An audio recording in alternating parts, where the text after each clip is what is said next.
श्री गणेश, शिव पूजन की विधि तथा उसका फल। ऋषि बोले, हे व्यास से महाभाग सूत जी, आपको नमस्कार है। आज आपने भगवान शिव की अद्भुत एवं परम पवित्र कथा सुनाई है और उसमें अद्भुत महादिव्य तथा कल्याणकारी लिंग उत्पत्ति हम लोगों ने सुनी और इसके प्रभाव को सुनने से इस लोक में दुखों का नाश हो जाता है। हे दयानिधि, ब्रह्मा और नारद जी के संवाद के अनुसार आप हमें शिव पूजन की वह विधि बताइए जिससे भगवान शिव संतुष्ट होते हैं। ब्राह्मण, क्षत्रिय, वैश्य और शूद्र सभी शिव की पूजा करते हैं और वह पूजन कैसे करना चाहिए। आपने व्यास जी के मुख से इस विषय को इस प्रकार सुना हो, बताइए। महर्षियों का यह कल्याणप्रद एवं श्रुति संपन्न वचन सुनकर सूची उन मुनियों के प्रसन्न के अनुसार सब बातें प्रसन्नता पूर्वक बताने लगे। सूची बोले, मुनीश्वरों, आप लोगों ने बहुत अच्छी बात पूछी है, परंतु यह रहस्य की बात है। मैंने इस विषय को जैसा सुना है और जैसा मेरी बुद्धि है उसके अनुसार आज कह रहा हूँ। जैसे आप लोग पूछ रहे हैं उसी तरह पूर्व काल में व्यास जी ने सनत कुमार जी से पूछा था, फिर उसे उपमन्यु जी ने भी सुना था और तब व्यास जी ने शिव पूजन आदि जो भी था उसे सुनकर लोकहित की कामना से मुझे पढ़ा दिया था और इस विषय को भगवान श्री कृष्ण ने महात्मा उपमन्यु से सुना था और पूर्व काल में ब्रह्मा जी ने नारद जी से, और इस विषय में जो कुछ कहा था वही इस समय मैं कहूंगा। ब्रह्मा जी बोले, हे नारद, मैं संक्षेप में लिंग पूजन की विधि बता रहा हूँ, सुनिए। हे मुनि, इसका वर्णन 100 वर्षों में भी नहीं किया जा सकता जो भगवान शंकर का सुखमय, निर्मल और सनातन रूप है। सभी मनवांचित फलों की प्राप्ति के लिए उसका उत्तम भक्ति भाव से पूजन करें। दरिद्रता, रोग, दुख और शत्रु जनित पीड़ा, यह 4 प्रकार के पाप कष्ट तभी तक रहते हैं जब तक मनुष्य भगवान शिव का पूजन नहीं करता है। भगवान शिव की पूजा होते ही सारे दुख विलीन हो जाते हैं और समस्त सुखों की प्राप्ति हो जाती है। तत्पश्चात समय आने पर उपासक की मुक्ति भी हो जाती है। जो मानव शरीर का आश्रय लेकर मुख्यतः सनातन सुख की कामना करता है उसे चाहिए कि संपूर्ण कार्यों और मनोरथों के साधक महादेव जी को पूजा करें और ब्राह्मण, क्षत्रिय, वैश्य, शूद्र भी संपूर्ण कामनाओं तथा प्रयोजनों की सिद्धि के लिए कर्म से विधि के अनुसार भगवान शंकर की पूजा करें। प्रातः काल ब्रह्म मुहूर्त में उठकर गुरु तथा शिव का स्मरण करके पुनः तीर्थों का चिंतन करके भगवान विष्णु का ध्यान करें और हे मुनि, इसके बाद मेरा देवताओं का और मुनि आदि का भी स्मरण चिंतन करके स्तोत्र पाठ पूर्वक शंकर जी का विधि पूर्वक नाम लें। उसके बाद सैया से उठकर निवास स्थान से दक्षिण दिशा में जाकर मल त्याग करें और हे मुने, एकांत में मूल सर्ग करना चाहिए। उससे शुद्ध होने के लिए जो विधि मैंने सुन रखी है आप लोगों से उसी को आज कहता हूँ। मन को एकाग्र कर सुने। ब्राह्मण गुदाह की शुद्धि के लिए 5 बार मिट्टी का लेपन करें और धोएं। क्षत्रिय 4 बार, वैश्य 3 बार और शूद्र 2 बार विधि पूर्वक गुदाह की शुद्धि के लिए उसमें मिट्टी लगाएं और लिंग में भी 1 बार प्रयत्न पूर्वक मिट्टी लगानी चाहिए। तत्पश्चात बाएं हाथ में 10 बार और दोनों हाथों में 7 बार मिट्टी लगाएं। हे तात, प्रत्येक पैर में 3-3 बार मिट्टी लगाएं और फिर दोनों हाथों में 3 बार मिट्टी लगाकर धोएं। स्त्रियों को शूद्र की भांति अच्छी तरह मिट्टी लगानी चाहिए। हाथ पैर धोकर पूर्वतः शुद्ध मिट्टी का संग्रह करना चाहिए। इसके बाद मनुष्य को अपने वर्ण के अनुसार दातुन करना चाहिए। ब्राह्मण को 12 उंगल की दातुन करनी चाहिए, क्षत्रिय को 11 उंगल की, वैश्य को 10 उंगल की और शूद्र को 9 उंगल की दातुन करें। दातुन का यह मान बतलाया गया है कि मनु स्मृति के अनुसार काल दोष का विचार करके ही दातुन करें या त्याग दें। एतात षष्ठी प्रतिप्रदा अमावस्या नवमी व्रत का दिन सूर्यास्त का समय रविवार तथा श्राद्ध दिवस यह दंत धावन के लिए वर्जित है और दंत धावन के पश्चात तीर्थ आदि में विधि पूर्वक स्नान करना चाहिए और विशेष काल आने पर मंत्र उच्चारण पूर्वक स्नान करना चाहिए। स्नान के पश्चात पहले आचमन करके दूल्हा हुआ वस्त्र धारण करें, फिर सुंदर एकांत स्थल में बैठकर संध्या विधि का अनुष्ठान करें। यथा योग्य संध्या विधि करके पूजा का कार्य आरंभ करें। मन को सुस्थिर करके पूजा गृह में प्रवेश कर वहां पूजन सामग्री लेकर सुंदर आसन पर बैठे पहले न्यास आदि करके क्रमशः महादेव जी की पूजा करें। शिव की पूजा से पहले गणेश जी की, द्वारपालों की, दिक्पालों की और भली भांति पूजा करके बाद में देवताओं के लिए पीठ की स्थापना करें अथवा अष्ट दल कमल बनाकर पूजा द्रव्य के समीप बैठकर उस कमल पर ही भगवान शिव को समासीन करें और तत्पश्चात 3 बार आचमन करके पुनः दोनों हाथ धोकर 3 प्राणायाम करके मध्य प्राणायाम अर्थात कुंभक करते समय त्रिनेत्रधारी भगवान शिव का इस प्रकार ध्यान करें। उनके 5 मुख है, 10 भुजाएं और शुद्ध स्फटिक के समान उनकी क्रांति है। वे सब प्रकार के आभूषणों से विभूषित है और वे व्याघ चर्म का उत्तरीय ओढ़े हुए हैं और उनके सारूप्य की भावना करके मनुष्य सदा के लिए अपने पाप को भस्म कर डाले और इस प्रकार की भावना से युक्त होकर वहां पर शिव को प्रतिष्ठापित कर उन परमेश्वर की पूजा करें। शरीर शुद्धि करके मल मूत्र का क्रमशः न्यास करें अथवा सर्वत्र प्रणव से ही षडंग न्यास करें और इस प्रकार हृदय आदि न्यास करके पूजा आरंभ करें। पाद अर्ध और आचमन के लिए पात्रों को तैयार करे रखें और बुद्धिमान पुरुष विधि पूर्वक भिन्न भिन्न प्रकार के 9 कलश स्थापित करें। उन्हें कुशाओं से ढककर कुशाओं से ही जल लेकर और उन सब का प्रोक्षण करें और उन सभी पात्रों में शीतल जल डालें। तत्पश्चात बुद्धिमान पुरुष देखभाल कर प्रणव मंत्र के द्वारा उनमें इन द्रव्यों को डालें और खस और चंदन को पाद पात्र में रखें और चमेली के फूल और शीतल चीनी और कपूर, बड़की जड़ तथा तमाल इन सबको यथोचित रूप से कूट पीसकर चूर्ण बनाकर आचमनीय पात्र पंच पात्र में डालें और यह सब चंदन सहित सभी पात्रों में डालना चाहिए।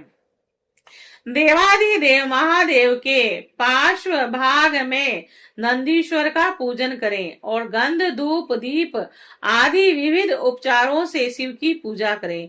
फिर प्रसन्नता पूर्वक लिंग शुद्धि करके मनुष्य उचित रूप से मंत्र समूहों के आदि में प्रणव तथा अंत में नमः पद जोड़कर उनके द्वारा इष्ट देव के लिए अथवा प्रणव का उच्चारण करके स्वस्तिक पद आदि आसन की कल्पना करें। पुनः यह भावना करें कि इस कमल का पूर्व दल साक्षात अणिमा नामक ऐश्वर्य रूप तथा अविनाशी है, दक्षिण दल लघिमा है और पश्चिमी दल महिमा है, उत्तर दल प्राप्ति और अग्नि कोण का दल प्राकाम्य है और नैश्चित्य कोण का दल ईशित तत्व है और वायव्य कोण का दल वशी तत्व है और ईशान कोण का दल सर्वज्ञ तत्व है और उस कमल की कणिकाओं को सोम कहा जाता है। इस सोम के नीचे सूर्य है,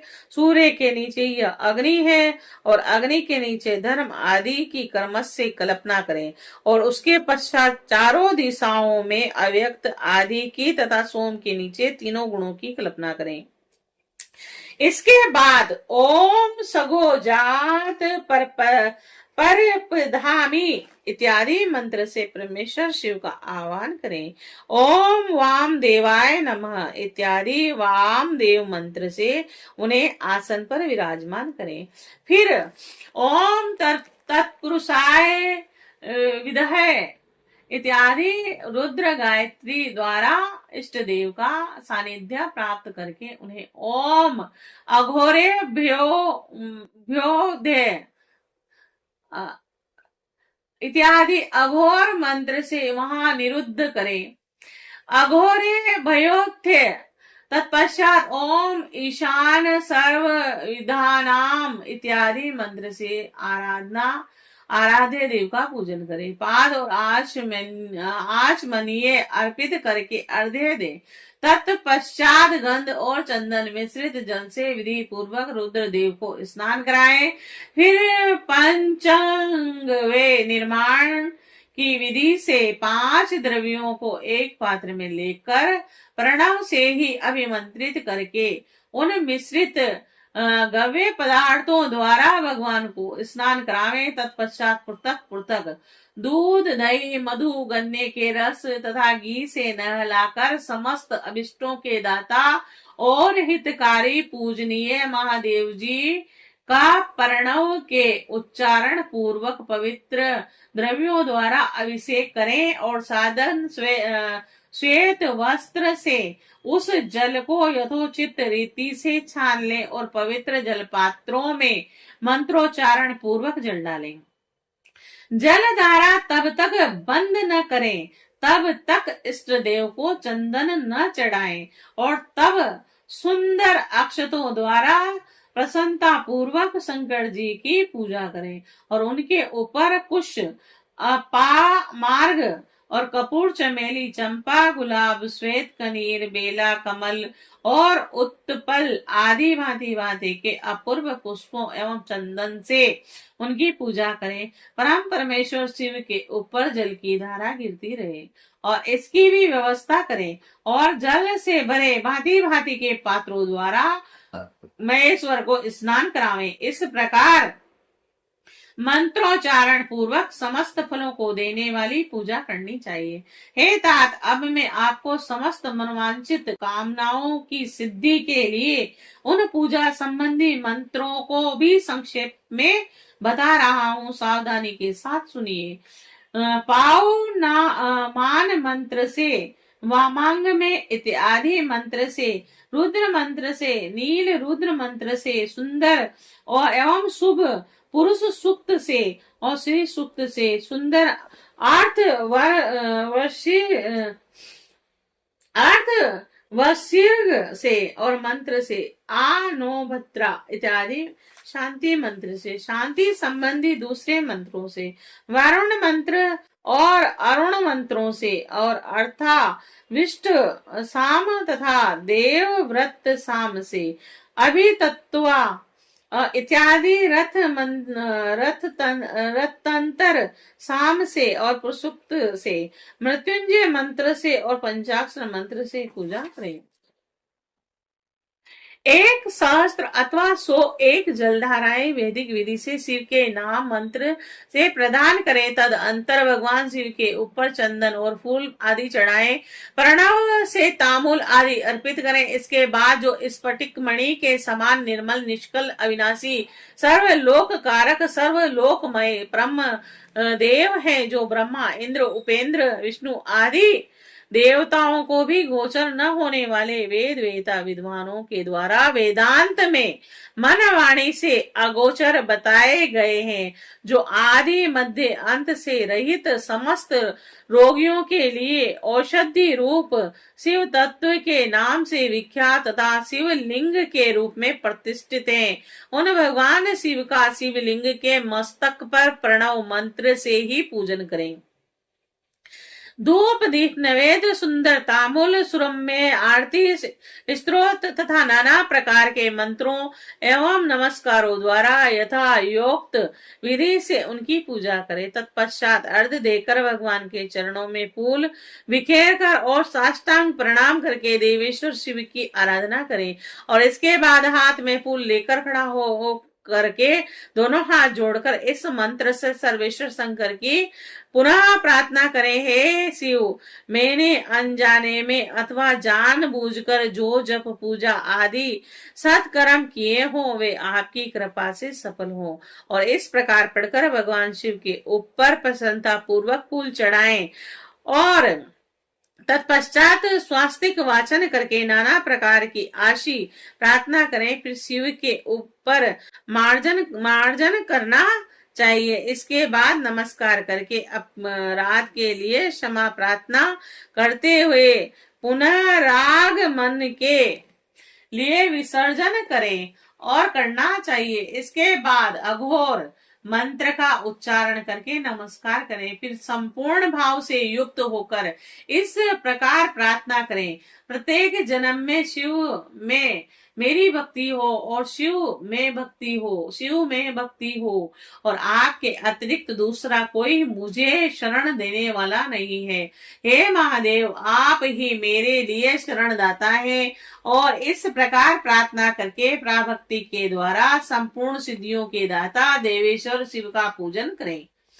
विशेषतः गले की ध्वनि से भगवान को संतुष्ट करें। तत्पश्चात परिवारजनों के साथ नमस्कार करके अनुपम प्रसन्नता प्राप्त करके समस्त लौकिक कार्य सुख पूर्वक करता रहे।